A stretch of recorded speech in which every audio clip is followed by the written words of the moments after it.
Et si je pars demain, qu'est-ce que je laisse ? Des messages. Mamie raconte, c'est le podcast Héritage.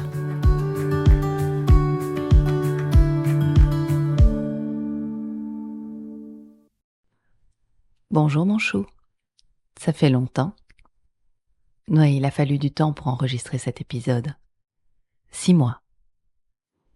Un jour, à la fin d'un cours, je rangeais mes affaires dans mon sac quand une étudiante est venue me voir, un petit sourire aux lèvres. Je m'attendais à une question sur le cours, les examens ou les stages, et j'ai donc été très étonnée d'entendre « Dites, elle ne raconte plus, mamie ?» J'ai pas compris tout de suite, il m'a fallu une seconde. « Mamie ? Oh, mamie ? Comment tu connais mamie, toi ?» Et elle m'a répondu « J'écoute beaucoup de podcasts. » Ben non, mamie raconte plus. Elle a trop peur d'inquiéter ses petits-enfants. Alors, c'est pas que j'avais pas envie de te raconter des choses, mais c'est juste que j'ai manqué d'énergie. T'iras voir dans tes cours d'histoire la fin de 2025 et le début de 2026, et tu comprendras à quel point la période est agitée. Le monde va mal. Vraiment. En fait, après la mésaventure de Lucie avec Josette, on a préparé les fêtes de fin d'année. Oh, c'était un très joyeux bordel comme on les aime. J'ai commencé à écrire pendant le congé de Noël, j'avais envie de te parler de plein de choses. Je voulais te parler de l'importance des traditions, comme cette sortie en famille un peu what the fuck fin novembre. Il y a eu Johnny en 2024. Eh bien, en 2025, on est allé au cabaret La Bonbonnière dans le nord de la France. C'était exceptionnel. Suite Mama qui appelait ma maman Madame la Baronne, Jérôme qui se faisait régulièrement interpeller par les artistes, et quel spectacle, c'était incroyable. Puis il fallait que je te parle du réveillon du Nouvel An. Cette année, on l'a fait sur le thème du cinéma. On a fait simple, entre guillemets, on était en mignon. Vincent en Grou, moi en professeur Nefario, oh ça valait le coup d'œil. Les Quinondaires ont débarqué sur le thème de Top Gun et les Colondaires avaient choisi SOS Fantôme. Et alors la grand-mère en Calamity Jane, ça aussi c'était quelque chose. Minuit. Comme d'hab, on a sorti les billets de l'auto et on a gratté en famille. On se prenait à rêver. Cette fois, ça y est, on pourra claquer notre démission à la rentrée. Mais encore raté. Une fois de plus, on a conclu que l'important finalement, c'est d'être en bonne santé. C'est en me réveillant le lendemain matin que j'ai appris le drame de Crans-Montana. Voilà. Écoute, encore aujourd'hui, je sais pas comment t'en parler. Il n'y a pas de mots. Comme il n'y a pas de mots face aux images de l'Ukraine, du Moyen-Orient, des interventions de l'ICE aux États-Unis, et encore, je ne te cite là que les gros titres. Aujourd'hui, on compterait presque plus facilement les endroits du monde qui vont bien que ceux qui vacillent. Il y a eu comme un switch dans ma tête, mais pas vraiment dans le bon sens du terme, rien à voir avec notre switch philosophie. Quelle tristesse ce monde. Tu sais, je suis vraiment désolée de t'avouer un truc pareil, mais j'ai même fini par questionner, j'allais dire l'intérêt de continuer de mettre au monde des enfants. Qu'est-ce qu'on va vous laisser ? Quelle vie on vous prépare ? Quel est le sens de tout ça ? Je me suis sentie inutile. Comment faire pour aider ? Par où commencer ? J'en étais là avec ces questions existentielles quand j'ai réalisé que, dans mon petit monde à moi, le train de la vie continuait avec les préoccupations des uns et des autres. Quelles études faire l'année prochaine ? Comment on va trouver un endroit de camp ? Est-ce que ce serait possible de me conduire ici ? Et moi, il faudra me conduire là-bas. T'as payé pour ça ? T'as répondu à ce mail ? Qu'est-ce qu'on mange ce soir ? Pff, encore ? Oh là là ! J'étais excédée. Julie, ma collègue coach à qui je déposais mon trop-plein, a trouvé une belle expression. Elle m'a dit, en fait, il n'y a plus de bande passante. Non, c'est exactement ça. Il n'y a plus moyen d'absorber toutes les informations, ça percole plus. D'autant que des infos, on en reçoit une quantité impressionnante chaque jour. Et alors, avec le développement de l'IA, je peux te dire que là, maintenant, on n'est pas encore au point pour distinguer le vrai du faux. Peut-être que toi, dans le futur, tu profiteras d'un truc qui te permettra de trier la vérité des fake news, mais nous, pour le moment, on patauge. Entre ça et les complotistes, non vraiment, il n'y a plus de bande passante. Un jour, j'assistais à un groupe de parole à l'école. C'est un dispositif dans lequel les étudiants se retrouvent et ils peuvent déposer ce qu'ils vivent, ce qu'ils ressentent. Le but, c'est de mettre des mots sur ce qui est vécu. Une étudiante a dit « J'en peux plus. Je veux tout mettre dans un sac et hop, je jette. La collègue de mauvais poil, je jette. Les gens fondamentalement méchants, je jette. Les rumeurs, les critiques, les ordres, je jette. » Je l'écoutais énumérer les « je jette ». Et je me demandais où je pouvais trouver le sac. « Souffle sur ton pouce », dirait Louise. Ouais, c'est nouveau. Depuis quelques mois, Louise me propose de souffler sur mon pouce quand je suis énervée. Ça aurait des vertus thérapeutiques. Elle a sans doute lu ça dans une source hautement scientifique, genre TikTok ou Instagram. Ouais, alors, si on a le plaisir de se rencontrer un jour, il faut que tu saches que je serai assez pénible à ce niveau-là. Je te demanderai sûrement, et t'as lu ça où? Parce que j'aime les données précises, vérifiées, fiables, de confiance. Faut vraiment que je te parle des personnalités dans un prochain épisode. Mais donc, le fait de souffler sur son pouce pour se calmer, je suis pas tout à fait sûre que ce soit une thérapie vérifiée. Ceci dit, ça a toujours le mérite de nous faire rire. Parfois, je démarre, je me lance dans une diatribe, ça monte, et Louise me tend son pouce, souffle. Alors je m'arrête, je souffle, et on rit. Ou parfois je souffle et puis je continue. Alors elle me tend ses 2 pouces, tu veux les 2? Je pense que c'est Theodore Roosevelt qui disait « Croire que tu peux le faire, c'est déjà faire la moitié du chemin ». Eh bien en fait, ces 6 derniers mois, j'ai parfois eu du mal à y croire. Pourtant, moi aussi, je dois monter dans le train de la vie, continuer, avancer, me lever, travailler. Ah oui, tiens, travailler. Ça veut dire quoi concrètement? Eh bien, ça veut dire se lever tôt, prendre ma voiture, me taper les embouteillages. Tout ça pourquoi? Aller donner cours à des étudiants infirmiers. Ah oui, et quels cours? De la méthodo? De la gestion de projet? Du leadership? Intéressant. Est-ce que ces cours sont dans le sac de cette étudiante? Elle les jette eux aussi? Et puis à côté des cours, il y a quoi? Il y a des réunions. Alors certaines remplissent le pot de billes, mais d'autres le siphonnent à une vitesse. J'ai réalisé que pour assumer mon job jusqu'à la fin de l'année, je devais être vigilante. Avec un pot pas bien rempli, j'avais peur de devenir une pomme pourrie. Ah ça, tu vois, c'est documenté. Selon une revue de littérature de chercheurs australiens et américains, un seul individu négatif peut avoir un impact considérable sur le fonctionnement d'une équipe. Même lorsque la majorité des membres est compétente, motivée, coopérative, eh bien certains comportements toxiques peuvent progressivement détériorer la dynamique collective, réduire la performance et fragiliser la cohésion du groupe. Les auteurs parlent de bad apples, des mauvaises pommes, pour désigner les personnes dont les comportements chroniquement négatifs finissent par gâcher le panier. Des pommes pourries. Ils distinguent 3 grands types de pommes pourries. Il y a d'abord le passager clandestin, ou le fainéant. C'est la personne qui fait peu d'efforts, qui va éviter certaines responsabilités, qui va profiter du travail des autres. Alors forcément, à un moment donné, ça peut créer un sentiment d'injustice, de frustration chez les collègues qui ont l'impression de devoir compenser le manque d'implication de cette personne. Mais moi, j'avais peur d'être le deuxième profil, la personne affectivement négative. Ce type de pomme pourrie diffuse continuellement du pessimisme, du cynisme, de la mauvaise humeur, des critiques systématiques. Or, tu sais, les émotions sont contagieuses dans les groupes. Quand une personne exprime régulièrement de la négativité, elle finit par influencer l'ambiance générale et le moral des autres.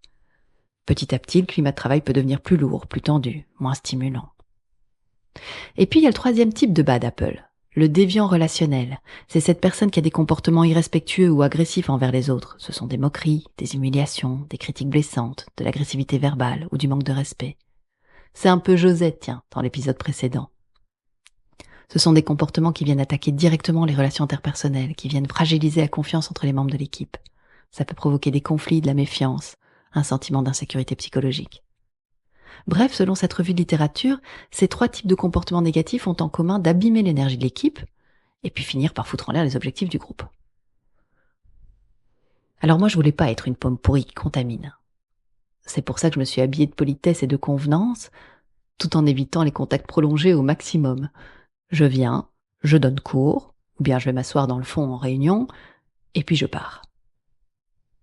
Attention aux pots de billes, parce que ça consomme de faire semblant. Le top du sommet du pire pour moi, c'était la perspective du dernier cours avec les étudiants de bloc 4, c'est-à-dire les étudiants de dernière année. Le thème, le bonheur au travail. Déjà l'année passée, j'avais douté de la pertinence du sujet, mais alors cette année, j'aurais préféré enlever les mauvaises herbes du jardin avec une pince à épiler plutôt qu'aller donner ce cours. Lydia était prête, bien sûr, depuis longtemps. Mais comment leur vendre ça à eux? Ils sont pas dupes, ces étudiants, ils connaissent le terrain. Certains sont même déjà carrément dégoûtés du système. Et puis à côté de ça, sur le plan personnel, c'est pas toujours simple non plus, je le sais. Il y a ceux qui sont confrontés à la maladie d'un proche, un départ inattendu, ceux qui prient pour leur famille restée au pays et exposés à des bombardements, ceux qui doivent composer entre les stages et un job étudiant pour payer leurs études, et puis il y a ceux dont on ne sait rien, mais qui portent en secret un sac à dos bien trop lourd. Ouais. Mais j'ai un contrat de travail, des attributions, et je dois les respecter. J'y suis donc allée, stressée. Je me disais, pas la pomme pourrie, pas la pomme pourrie. Tiens d'ailleurs, à propos de pommes, j'avais proposé à un groupe qui avait cours à 8h15 d'apporter un petit déjeuner. Ça faisait festif. Et puis je me disais que si le cours ne leur parlait pas, au moins ils auraient un retour sur l'investissement d'être venus. Première dia. Je cadre tout de suite. J'affiche une capture d'écran des actualités, bombardement en Iran, 5 inculpés de plus dans l'affaire Crans-Montana, déploiement américain en Amérique latine, conflit au Moyen-Orient, flambée historique du pétrole. Et je dépose ce que j'ai sur le cœur. Le bonheur, c'est un sujet qui m'intéresse, qui est documenté, mais je suis pas là pour vous dire comment faire pour être heureux. Je viens juste partager des lectures, des études, des concepts. À vous de prendre ce qui vous parle, ce qui vous plaît, et pourquoi pas nous partager votre point de vue au moment de l'examen en juin. Je commence par une définition de base. D'après le Larousse, le bonheur, c'est un état de complète satisfaction, de plénitude.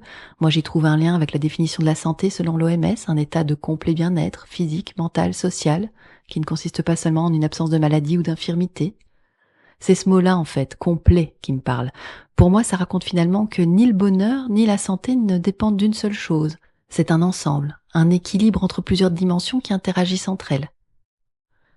Je passe par Seligman et son modèle PERMA. Pour être vraiment heureux, il ne suffit pas de chercher le plaisir, il faut aussi s'engager, créer du lien, donner du sens à sa vie, atteindre des objectifs. Oh, dans ma tête, mon petit juge intérieur Michel est assis dans son canapé et il écoute le cours en ponctuant de « Ah ben tiens, il faut du sens. » Ouais. Puis je parle de la différence entre le bonheur hédonique et le bonheur eudémonique. Ça, c'est un cadeau d'Aristote. Le bonheur hédonique, c'est ce petit shoot de bonheur qu'on obtient du plaisir et de l'absence de souffrance, comme quand on mange un bon repas ou qu'on achète ce truc dont on avait tellement envie. Le bonheur eudémonique, c'est lié à la réalisation de soi, au sens de la vie, comme travailler sur un projet, s'investir dans une cause, apprendre une langue. Il faut les deux pour être heureux. Et attention à l'adaptation hédonique. Tu sais, c'est ce qui fait que tu pars en vacances, premier réveil, t'es super content, t'es à l'hôtel, il fait beau, tu vas prendre ton petit déjeuner. Waouh, c'est super le buffet, tous ces fruits, ces pains, c'est dingue, il y a même une fontaine de chocolat, c'est trop bien. Shoot de bonheur hédonique. Mais l'adaptation hédonique, c'est ce qui fait que de toute façon, après un moment, tu reviens progressivement vers un niveau habituel de bonheur. Je dis à mes étudiants que c'est une bonne nouvelle l'adaptation hédonique, parce que quand t'es dans un creux, tu sais que tu vas finir par remonter. Mon petit juge Michel se marre. Ah ben tiens, tu vas remonter. Bon, je poursuis. Oui, mais quand t'es dans un haut, ben tu vas redescendre. Te voilà au 5e jour de tes vacances, tu te lèves, tu vas dans le restaurant, t'attrapes une assiette, tu te sers et tu vas manger. L'effet waouh du premier jour n'est déjà plus là. Tu ne vois même plus la fontaine de chocolat, les jolis fruits ou la déco. Peut-être même que tu râles parce qu'il n'y a plus de yaourt, alors qu'il y a tant d'autres choses. Je continue, petit détour par Laurie Santos, bien sûr, j'adore, professeure de psychologie à l'université de Yale, elle donne un cours sur la science du bien-être. Elle pose toujours la question à ses étudiants, qu'est-ce qui vous rendrait heureux? Et ce qu'on entend souvent, c'est « Oh, moi je serais heureux si j'ai un bon travail, si j'ai plus d'argent, si j'achète ce truc super, si je trouve l'amour, si j'ai un corps parfait, si j'ai de bonnes notes, si je réussis. » Eh bien, dans son cours, Laurie Santos démonte toutes ces idées préconçues à l'aide d'études. Prenons l'argent, par exemple. Bah oui, mais bien sûr, quand on sait pas répondre aux besoins de base comme se nourrir, se laver, se loger, s'habiller, l'argent contribue au bonheur, c'est évident. Mais ce que les chercheurs constatent, c'est que la corrélation entre les revenus et la satisfaction de vie reste finalement assez faible. Ils ont remarqué qu'à partir du moment où les besoins essentiels sont couverts, gagner encore plus d'argent ne change plus énormément le bien-être au quotidien. Tu peux avoir un plus gros salaire, mais sans forcément te sentir plus heureux au réveil. Pourquoi?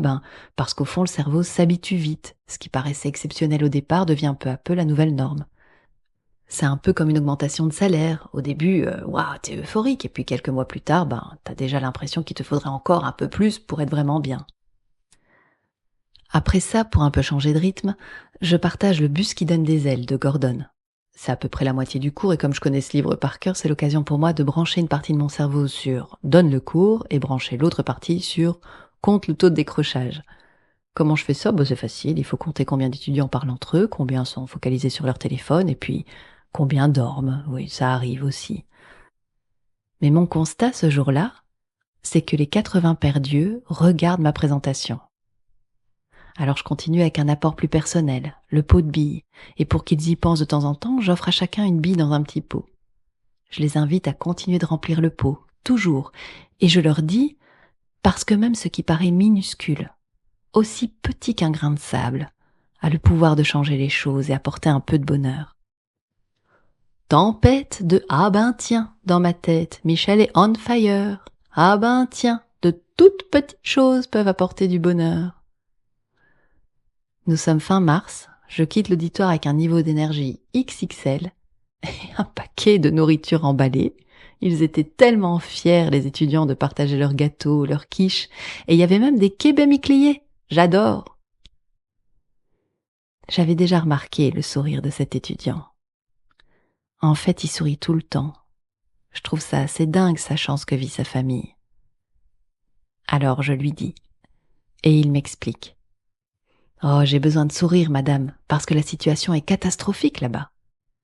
Il me parle de ses parents, de l'importance de la résilience pour construire sa vie ici et continuer de les aider là-bas. Et il me dit, malgré ce qu'on traverse, il faut garder le sourire, madame, et rester fort. Moi, je pense toujours que les périodes difficiles ne durent pas. Des jours meilleurs arriveront.